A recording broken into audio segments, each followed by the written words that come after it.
श्री शिवाय नमस्तुभ्यम, हर हर महादेव। इस चैनल पर हम आपको गुरुजी पंडित प्रदीप मिश्रा जी के द्वारा बताए गए उपाय, कथासार, साथ ही गुरुजी की जो पुस्तक है उसकी जानकारी और उपाय आसान भाषा में समझाने का प्रयास करते हैं।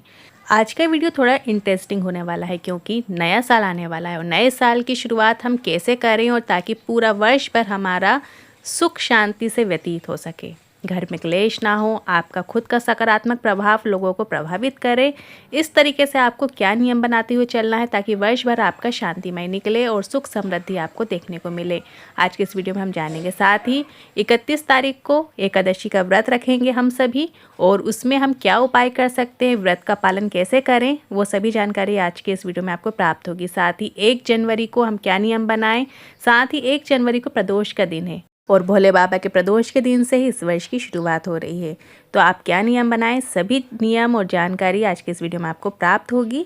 तो बढ़ते हैं एकादशी में किए जाने वाले कुछ विशेष उपाय की ओर, क्या ध्यान रखें क्या ना करें, इन सभी जानकारी की एक झलक देख लेते हैं। एकादशी के दिन आपको व्रत धारण करना है। 31 दिसंबर को एकादशी का दिन रहेगा और आपको इस दिन व्रत करना है। गुरुजी हमेशा अपनी कथाओं में कहते हैं एकादशी सभी को करनी चाहिए। जो भी मनुष्य जाति में जिसने जन्म लिया है, चाहे पुरुष हो चाहे स्त्री हो, उन्हें एकादशी का व्रत ज़रूर करना चाहिए। भले ही आप कोई व्रत करें या ना करें, पर एकादशी व्रत आपको करनी चाहिए।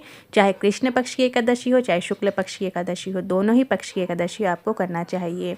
अभी 31 दिसंबर को पुत्रदा एकादशी है, इसके पीछे की कथा कल हमने बताई थी। साथ ही कुछ नियम हैं इस एकादशी के। देखिए, कोई भी एकादशी हो, कोई भी एकादशी के आप व्रत रखते हैं, हर एकादशी अपने आप में बड़ी एकादशी होती है। एकादशी का व्रत साधारण नहीं होता। एकादशी में जब भी आप व्रत रखें तो व्रतधारी जो मनुष्य होता है उसे वृक्ष की पत्तियां नहीं तोड़नी चाहिए। कोई भी पत्ती आपको अपने हाथ से, चाहे पौधे की हो चाहे वृक्ष की हो, आपको नहीं तोड़ना चाहिए। साथ ही किसी से आपको क्लेश नहीं करना चाहिए, गुस्सा नहीं करना चाहिए, मौन रहना चाहिए। अधिक से अधिक आपको मौन रहना चाहिए और अंदर ही अंदर आपको नाम जाप करना चाहिए। भले ही आपकी शिव नाम में रुचि है, चाहे कृष्ण नाम में रुचि है, राधा नाम में रुचि है, जो भी नाम में आपकी रुचि है वो नाम आपके अंदर ही अंदर चलना चाहिए। एकादशी में आपको कथा का श्रवण जरूर करना चाहिए, या आप एकादशी की जो अगर आपके पास पुस्तिका है, किताब है, जो कथा की किताब होती है, उसमें पुत्रदा एकादशी की कथा ज़रूर आप पढ़िएगा, ज़रूर आप श्रवण करिएगा। ज़रूर इस दिन आपको श्रवण करना चाहिए। इसके पीछे की क्या कहानी होती है आपको पता होना चाहिए। साथ ही एकादशी के दिन आपको तुलसी दिया ज़रूर लगाना है। शाम के समय आपको तुलसी दिया ज़रूर लगाना। तुलसी दिया कैसे लगाते हैं ध्यान से सुनिएगा। जो तुलसी की सूखी लकड़ियाँ होती हैं, यदि आपके पास रखी हुई हैं पहले से, तो आप वही लकड़ी का प्रयोग करें। कभी भी हरी लकड़ी का आपको प्रयोग नहीं करना है। जो एकदम सूख चुकी होती है तुलसी, जिसमें कोई पत्ती नहीं होती है, वो डंडी का आपको प्रयोग करना होता है।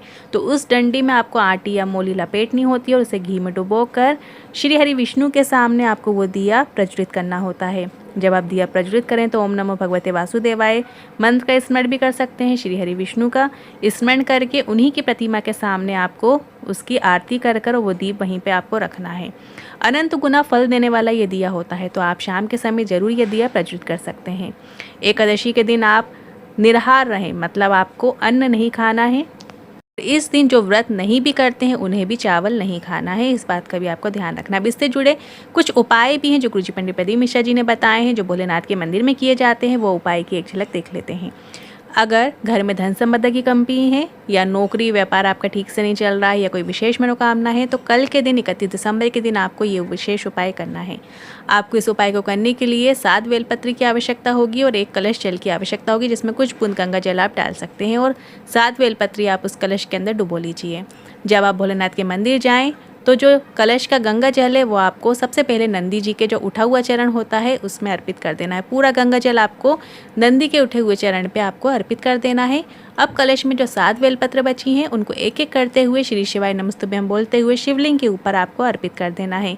जब आप शिवलिंग के ऊपर बेलपत्र अर्पित करें तो जहाँ से भी बैठकर आप बेलपत्र अर्पित कर रहे हैं, बेलपत्र की डंडी आपसे ठीक विपरीत दिशा की ओर होनी चाहिए। या आपको ऐसे समझ में नहीं आता तो आप जलाधारी की ओर करते हुए भी बेलपत्र अर्पित कर सकते हैं। जो बेलपत्र की डंडी होती है वो जलाधारी की ओर करें और जहाँ से भी यदि आप बैठ के कर रहे हैं तो डंडी आपके विपरीत दिशा की होनी चाहिए। पत्ती का मुख आपकी साइड होना चाहिए, डंडी आपसे उल्टे साइड होनी चाहिए। इस तरीके से बेलपत्र अर्पित करना है। झोली पसार के बाबा से निवेदन कीजिएगा। जो मन की कामना, जिस भाव से आप ये उपाय कर रहे हैं वो बाबा को बखान कर दीजिएगा और श्री शिवाय नमस्तुभ्यम जरूर स्मरण कीजिएगा। इसके अलावा एक और उपाय है जो एकादशी के दिन आप लोग कर सकते हो। जिनके घर में गृह क्लेश होता है, मतलब घर में परिवार के सदस्यों की आपस में बनती नहीं है, झगड़े होते रहते हैं, क्लेश मचा हुआ रहता है, या एक कमाओ सवा खर्च वाली स्थिति है, तो ऐसी स्थिति में भी आप एक कलश जल अपने घर के रसोई घर से लेकर जाना है। और जब आप बाबा को जल समर्पित करें तो 3 बार आपको स्वधा स्वधा स्वधा का स्मरण करना है, बोलना है। या स्वधा एक स्रोत भी होता है जो आप गूगल पर सर्च करके स्वधा स्रोत का भी पाठ कर सकते हैं। इससे घर में जो क्लेश होता है, नकारात्मक स्थिति घर में बनी हुई होती है, वो दूर होती है। आप प्रत्येक एकादशी में ये वाला उपाय ज़रूर करके देखिएगा। बहुत सरल और आसान उपाय है। बस 1 लोटा जल जो आप लेकर जाते हो वो भोलेनाथ के शिवलिंग पे धीमी धीमी धार से अर्पित कीजिएगा और 3 बार स्वधा स्वधा स्वधा स्मरण कीजिएगा। पार्वती जी की नानी जी का नाम है स्वधा, तो ये जो पितरों की देवी कहलाती हैं इसलिए इनका नाम लिया जाता है। तो इससे पितृ प्रसन्न होते हैं और घर में जो पितृ दोष होता है और साथ ही जो गृह क्लेश होता है, एक कमाओ सवा खर्च वाली स्थिति होती है, रोग बीमारियां घर में प्रवेश करती हैं, तो ऐसी स्थिति धीरे धीरे करके ख़त्म हो जाती है। तो ज़रूर करके देखिएगा, लाभ मिलेगा।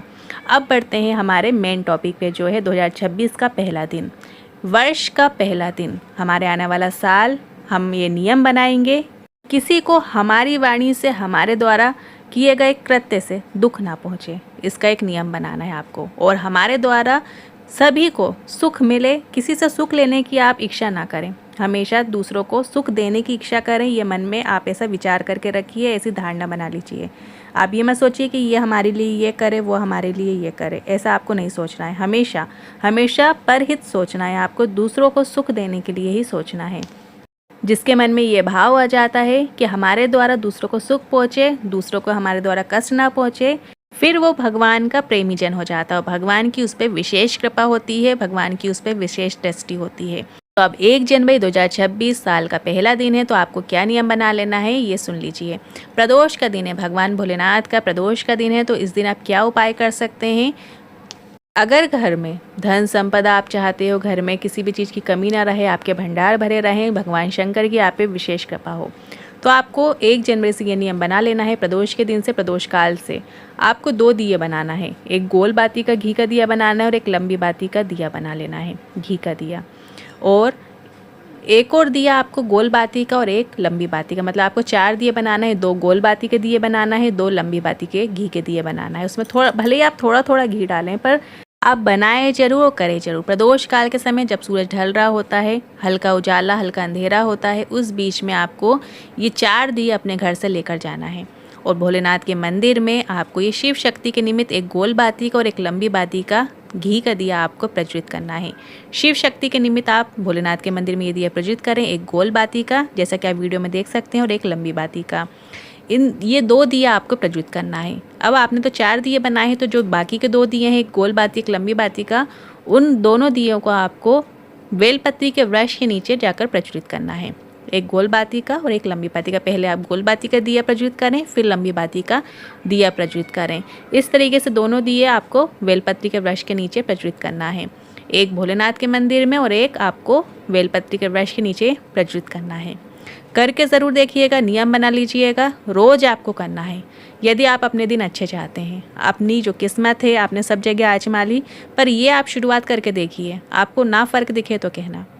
2 महीने कम से कम ये नियम बना लीजिए और इसके बाद भले ही आप विशेष दिनों में ये दिया प्रज्वलित करें, जैसे सोमवार का दिन हुआ, प्रदोष का दिन हुआ, शिवरात्रि के दिन हुए, इन दिनों में भी आप ये दिया आप प्रज्वलित करें। जैसे रोज़ नहीं जा सकते, पर कम से कम अगर आप जल्दी ही परिवर्तन चाहते हैं अपनी लाइफ में, तो 2 महीने कंटिन्यू आप ऐसा प्रयास करना कि हर दिन आपको जाना है उनके द्वार, उनकी चौखट पर आपको जाना है और ये शिव शक्ति के निमित्त ये दिया प्रज्वलित करना है, यदि आप जल्दी चाहते हैं।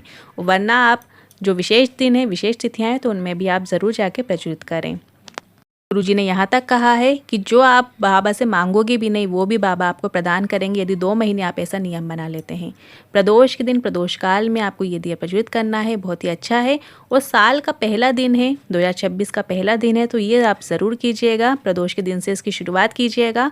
आपको देखना जीवन में बहुत ही अलग ऊर्जा मिलेगी और बहुत उन्नति देखने को मिलेगी। अब बढ़ते हैं अगले दूसरे उपाय की ओर। ये भी प्रदोष के दिन का उपाय है। प्रदोष काल में आप इसकी शुरुआत कर सकते हैं। आप देखिए, आप रोज़ रोज़ मंदिर नहीं जा पा रहे हैं या बेलपत्री के वृक्ष के नीचे आप नहीं जा पा रहे हैं, किसी कारणवश आप घर की बहू हैं, आप नहीं जा पा रहे हैं, कुछ कारण हो जाता है, घर में नहीं होता निकलना, तो आप ऐसा नियम बना लीजिए कि आपको प्रदोष काल के समय अपने ही घर में 3 जगह दिया आपको प्रज्वलित करना है। एक तो आप भगवान के मंदिर में, जो आपके घर में मंदिर है वहाँ पे तो आप करते ही हैं। इसके साथ साथ आपको अपने घर की जो चौखट होती है, जो मेन गेट होता है, मेन गेट की जो चौखट होती है, वहाँ पर दिया आप प्रज्वलित करें। शिव शक्ति के निमित्त ही वो दिया प्रज्वलित करना शुरू करें। लंबी बाती का घी का दिया बनाइएगा वहाँ पर आप, और राइट हैंड साइड में, जैसे हम पशुपतिनाथ व्रत में राइट हैंड साइड में दिया प्रज्वलित करते हैं, उसी तरीके से आपको ये दिया रोज प्रज्वलित करना है। रोज कीजिएगा। अपने घर की चौखट पे, मेन गेट की चौखट पे राइट हैंड साइड में दिया प्रज्वलित करना शुरू करो। इसमें कई लोग कंफ्यूज होते हैं कि हम कहाँ पे बैठ के कैसे करें, राइट हैंड साइड हमारा कौन सा माने हम। तो देखिए, जब आप बाहर से अंदर की ओर देखते हो, मतलब घर की तरफ आपका मुख होना चाहिए, अंदर की तरफ मुख होना चाहिए, वहाँ पर आपको फिर दिया राइट हैंड साइड में प्रज्वलित करते हुए रखना होता है। शिव शक्ति के निमित्त आप ये दिया प्रज्वलित करें। और एक दिया लंबी बाती का आपको अपने घर में जो तुलसी का क्यारा है, तुलसी सबके घर में होनी चाहिए। यदि आपके पास तुलसी का गमला नहीं है, तुलसी नहीं है, तो आज ही जाके तुलसी आप अपने घर में रखिए। ज़रूर होना चाहिए तुलसी का एक पौधा आपके घर में। तुलसी को हमेशा उत्तर साइड की ओर रखा जाता है। जो भी आपका दिशा है आप अपने हिसाब से देख लीजिएगा। हमेशा तुलसी जी को उत्तर दिशा की ओर रखा जाता है, तो आप उत्तर दिशा की ओर तुलसी का गमला रखें और वहाँ पे आपको दिया प्रज्वलित करना शुरू करना है।